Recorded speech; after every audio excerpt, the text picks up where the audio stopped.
I grew up. I grew up in a place called Seat Pleasant,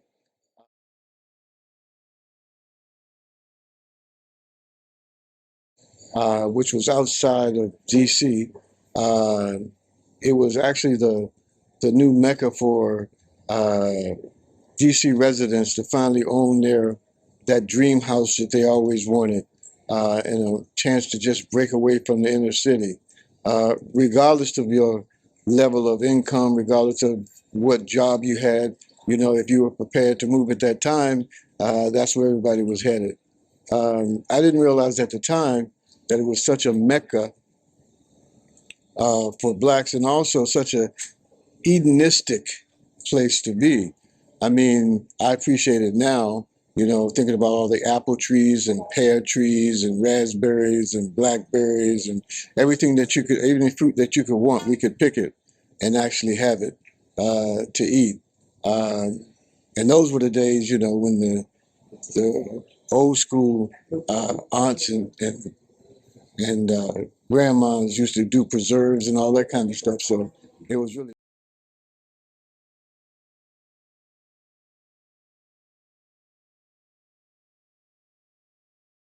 Yes, it was a great time to be alive, as a matter of fact, and to be a kid.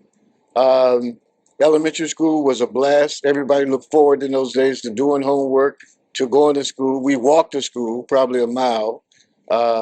And the elementary school that I went to was actually an elementary school and a junior high school all in one. So we were around older people. The teachers really, really cared about the students and really, really was into their education. It was a little bit different then.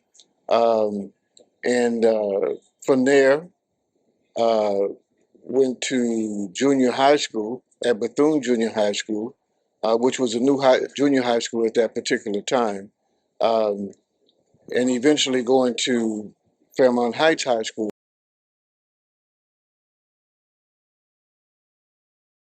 Well, actually, I went there for 1 year, and due to busing, I was bused to a integrated high school called Central High School,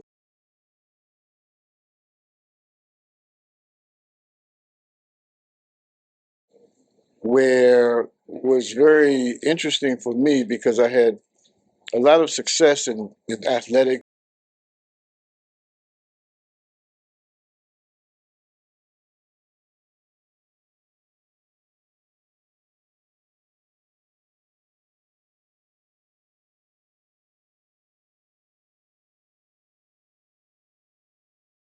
You know, dressing and won the best dress award, you know, in my particular senior year.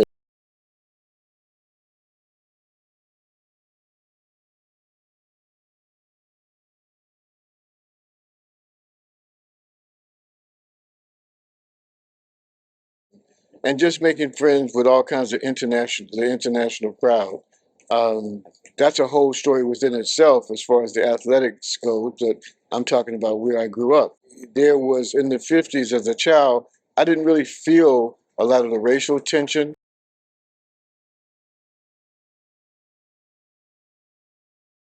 It's like I said, it was very hedonistic. It was very healthy.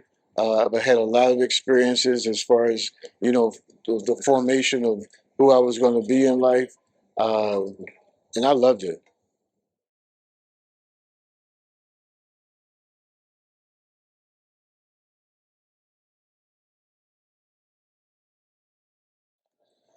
I get asked that a lot about the name Circa 1940. It's really interesting because I think my choice of clothes from that particular vintage period was the wider lapels from the 40s as opposed to the smaller lapels from the 30s. I think that had a big influence on the name itself, and I know it was 10 years before I was born. But like I said, when I was coming up, that's what I was looking at. I was looking at the 40s and 50s movies.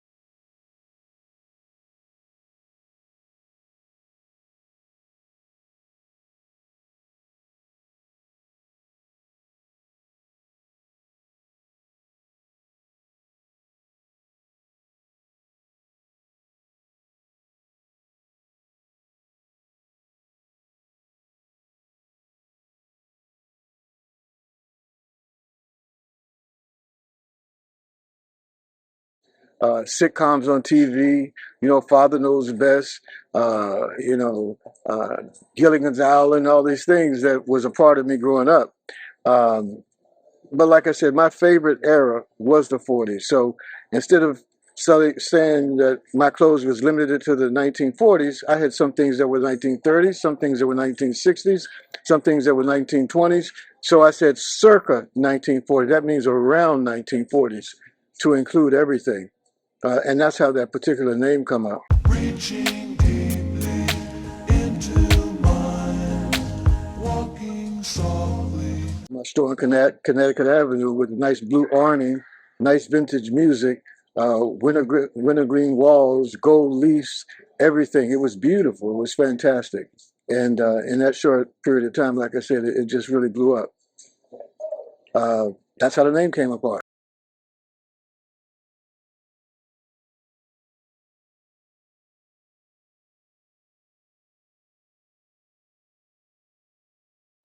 In reference to fine tuning my niche in the business, what's really crazy? I never really considered having a niche or that I had a niche in the business. I came up again, going to shopping in Montgomery County and Rockville and uh, White Flint Mall and all these other things. But I was always fashionable, and I would see people in fashion. The only guys that I knew that were doing anything that had their own particular business was the Hall brothers, Everett Hall and his brothers.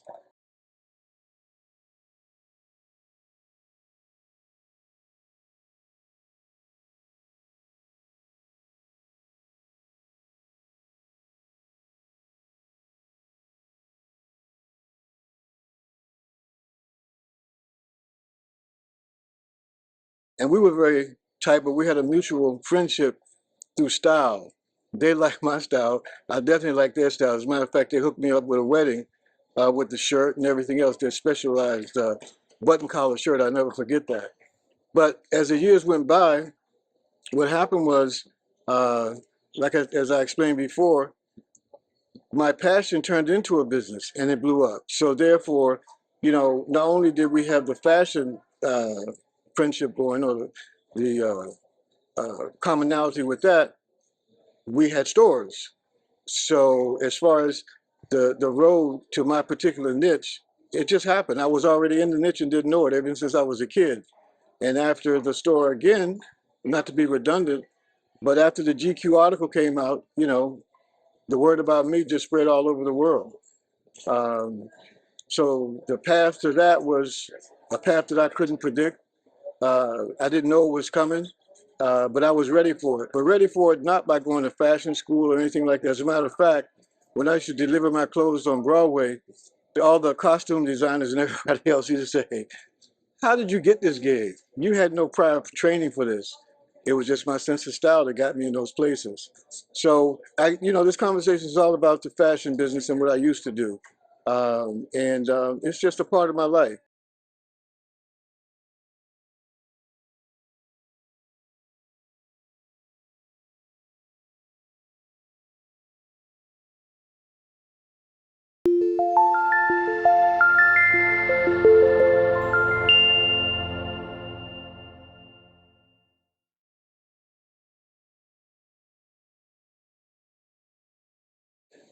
As a matter of fact, the guys in the movies, the vintage movies, they didn't use the clothes from the wardrobe department. They used their own clothes, but they were having their suits made on Savile Row in England, uh, and made by local designers, classic designers in the States. But they had their shoes made in England. Curry Grant, all those guys, Humphrey Bogart.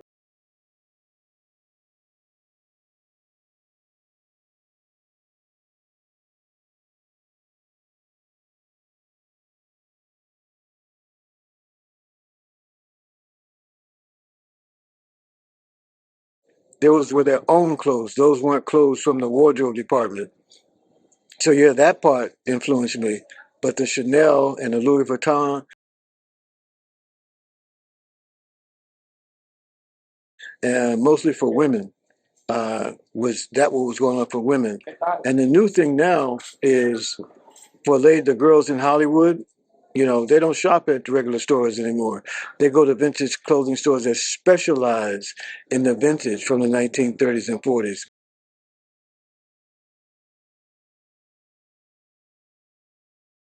because they want something that's unique and very elegant. Um, but no, you know, it's just you just can't get away from it, man. You know, back in the day, back in the 30s and 40s, it was serious. Style was a very serious thing. It wasn't taken for granted.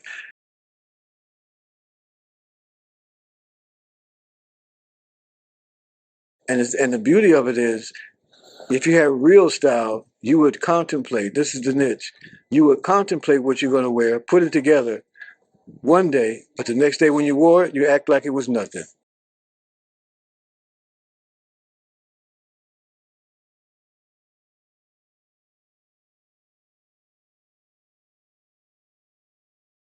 I was in love with Lena Horne when I was a kid. I fell in love with Lena Horne. In junior high school, I think it was, and even elementary school, I used to see in the movies. I said, "That's my lady." And years later, guess who I ran into in Bloomingdale's?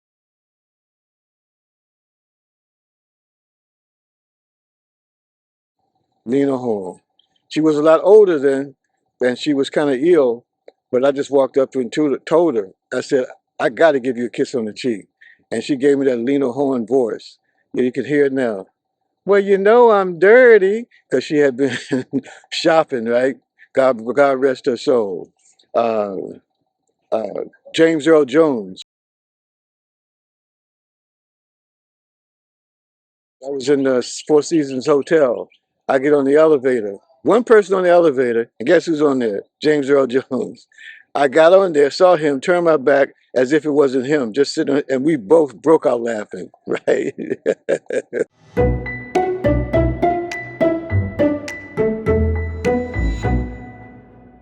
To brunch one morning before I opened up the shop. Guess who was at the brunch with his wife? Gordon Parks. What? Gordon Parks. And then he actually came to the shop and talked to me and everything because he saw me with the old gear on. That was the whole conversation. And I worked with, like I said, Ralph Macchio, Matthew Broderick, uh, uh, you know, a lot of people on Broadway, Eartha Kitt.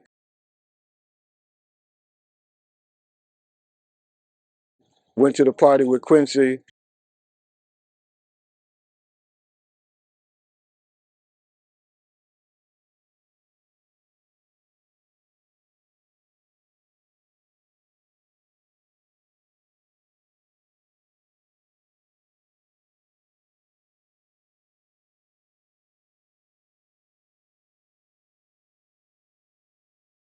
Uh, uh, Maya Angelou. These are the things that were like the big deal in my life. I mean, just touching bases with these people. They're real people. They recognize me for, you know, what my talent and what my passion was.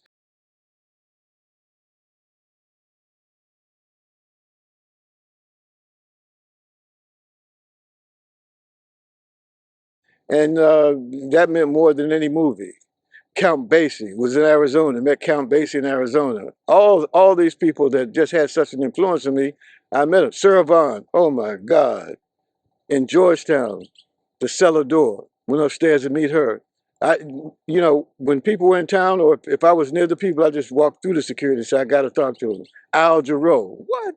Al Jarreau, that dude was awesome. I met him in Phoenix, Arizona, just so that you know how things work.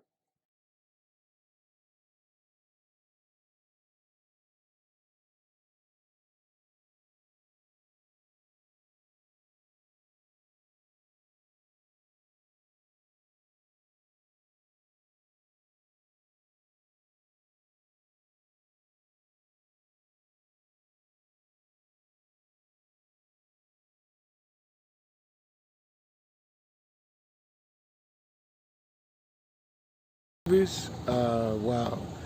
Casablanca is still up there, number one. A movie, if you ever want to check out for fashion, check out this movie with Cary Grant called Philadelphia Story. You're going to really see a big range in fashion. Wizard of Oz. That's not even about fashion, but that's one of my favorites also.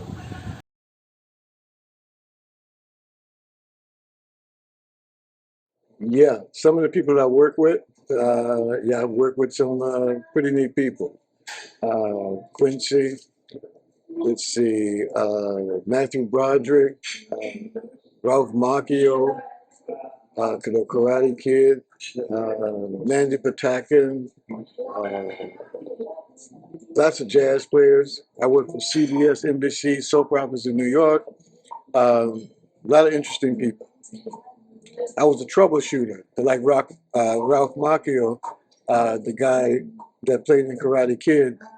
He had a problem with fit, so every time they were getting chubby, him and Matthew Broderick, so they wanted somebody that could actually do custom tailoring for them that they wouldn't look like they were gaining weight. So they called me. I was a troubleshooter, and I made them look good. I could make a 250-pound man look good, or a string bean look good, because I knew how to do that, with the classic style. But it didn't really have an influence on me as far as fashion or anything like that, because I used to do period pieces, so it was right up my alley. But what I realized is that I could make anybody look good, from a broad guy to a skinny guy to whatever, because there's different proportions.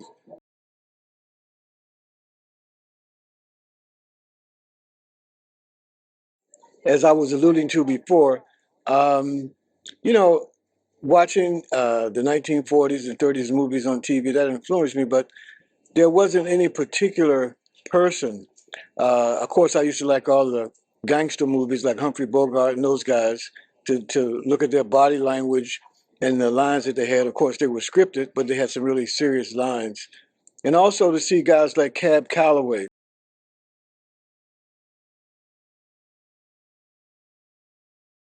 and the Nicholas brothers.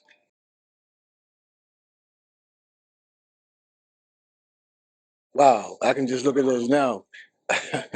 They're incredible, but they were very elegant. They were very, very powerful, very articulate. Um, so those served as examples. Fred Astaire was another one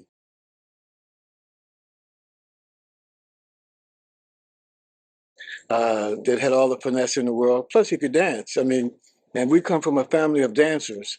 We started dancing when we were like able to walk. So, like I said, we celebrate all the holidays, and if you couldn't dance, you weren't a part of the family. As far as those kind of influences, TV, movies, that type of thing, those were the people that kind of influenced me the most, I would say.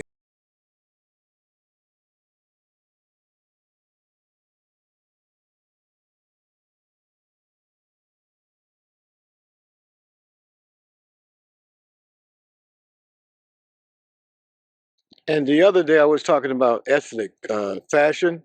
Thinking of ethnic, I had a great experience. I got introduced to the Ethiopian community,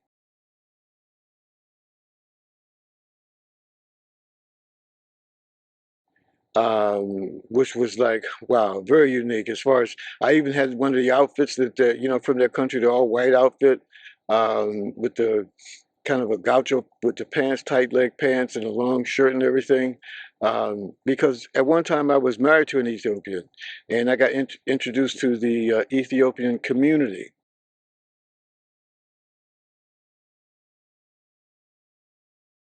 which was very, very unique. Got used to their foods and everything, and of course on, Columbia Road, Adams, Morgan, I was there all the time. So it was really interesting to be introduced to, the motherland that way, get introduced to the culture and everything. Um, it was really amazing. As a matter of fact, I named my daughter an Ethiopian name, Zoditu,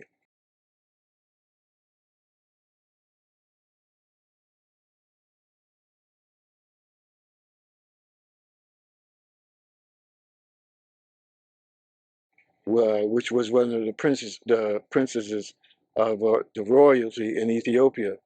Um, and I think about the traditional African clothing a lot because I know that in the fabric itself is woven messages, is woven uh, history, is woven about the culture and everything, just in the designs, and we don't really see it because we don't really know it. and the colors and everything is very, very, very powerful. But that's how I touch base with Mother Africa.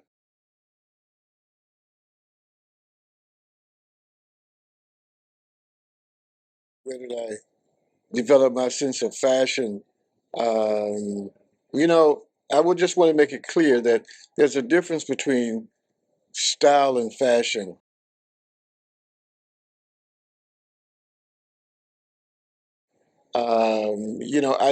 I think it was more my style than fashion because fashion is something that changes all the time. From wide lapel to short lapel, wide leg to tight leg, or So I really had my own style,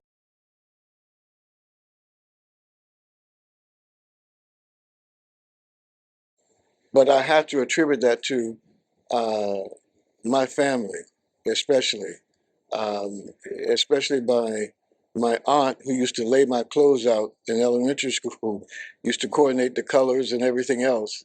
Uh, and I used to wear these outfits to school, and the older teachers, they would just fawn over me all the time, showing me to other people, showing me to other teachers. I was always dressed neat, and it didn't hurt that my father was, worked in the dry cleaner, so we were always pressed. And also, uh, my sense of style. I used to watch as a kid old movies, and of course, growing up in the '50s, that the movies were an older movie would be from the '40s and '50s, and that was the style era. And so I kind of picked it up from them, and of course, all the older gentlemen, when I was a kid, they were very stylish. Everybody wore a hat, put the hats on there. You know how it is. They used to sit around with the hat on the knee, that posture. And so it was like osmosis. I absorbed all of that. And then um, when I went out on my own after, after I got into the workforce, um, I went right into retail, fashion retail.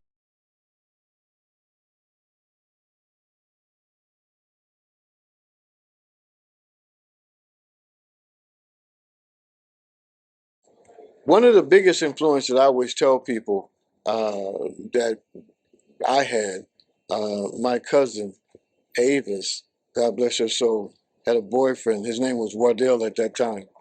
I always bring this up because uh, when I saw him and met him and actually uh, saw the way he carried himself and just the things he would put together, it had a very, very significant influence on my fashion sense because I had never seen, and he lived in Washington, D.C., so, and going to all the dances and all that stuff, I'd never seen an older gentleman, or at that time he was probably like a teenager, with such creativity in his clothes. That had a very profound effect on me, and I will always give him his props on that.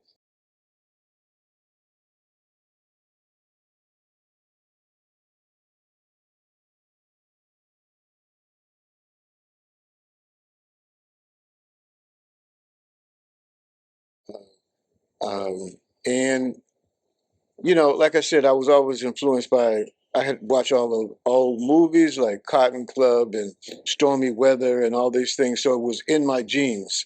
Because you everybody talks about the genes, being the pattern for who you are. But it's really your environment more so than your genes, and it just carried through.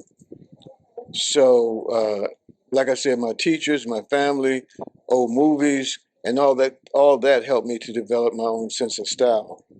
Um, and again, another story. It just went on, and it developed into me getting notoriety, having my own store, being featured in different fashion magazines, and going to Hollywood and doing stuff on Broadway, and some bigger things. Ani Odago, is my partner here at the store, specializes in vintage wedding gowns. So we've extended that from wedding gowns to dresses and suits for ladies. My price points have a lot to do with the balance of that. My vintage suits range anywhere from $250 to $400. all primo vintage suits. Some have never been worn from the 1940s with the tags. My custom suits are single-breasted, $750, double-breasted, $800, and with the type of uh, attention to detail and the fabric quality and construction, that's a very good price for the suits. So how do you market to your customers? I mean, how do you get them to come in the store? Customers are very excited, as a matter of fact, when I receive the gentleman that has shopped everywhere, such as some of your fashion leaders, so to say, and they come in and they see the quality, they see the caliber of the fabrics, they see the original style books that we actually cut the suits from, which is very interesting. Um, they're very excited, and they want to know if they can actually really receive a product at that cost for that amount of money. We also advertise in Wear magazine, which is a magazine that's in all the hotels, better hotels in Washington, and it caters to an out-of-town crowd, which, by the way, uh, is the bulk of my custom business. Gentlemen from out of town, New York, California, because they don't have anything like this in their hometown, and which is really interesting. I have a story about the Wear magazine article. A lady walked in with a magazine in her hand one day, and she walked through the front, and she looked up, and she looked around, and she said, "This is fantastic." She said, "This has to be in GQ magazine." I thought that was a compliment, and she said, "Hi, I'm Beth Arnold. I'm a writer for GQ magazine." And my heart dropped because this was my ultimate to shoot for. And she walked in and she said, "My husband is here writing the president's book," and they were both from Arkansas. And she said, "I'm going to have to bring him in to see the store." Well, this was a Friday. Saturday came around. They both came in, and he was blown away. He loved the clothing. He wears the shoes, Alden Shoes, by the way, and that's the company that actually makes my shoes from original patterns, and it just blew him away as far as them making that type of shoe from the 1940s for me. Before he left, he said, "Between Beth and yourself, if you can't sell this to GQ, then nobody can." We open.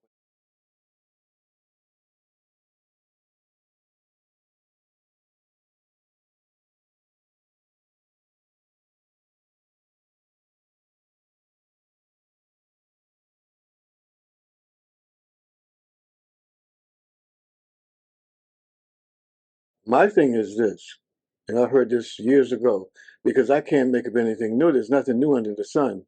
But the thing that meant most to me is that saying, "A mind is a terrible thing to waste." And anything you can think, believe, and expect to be is, period. That's just the way it is.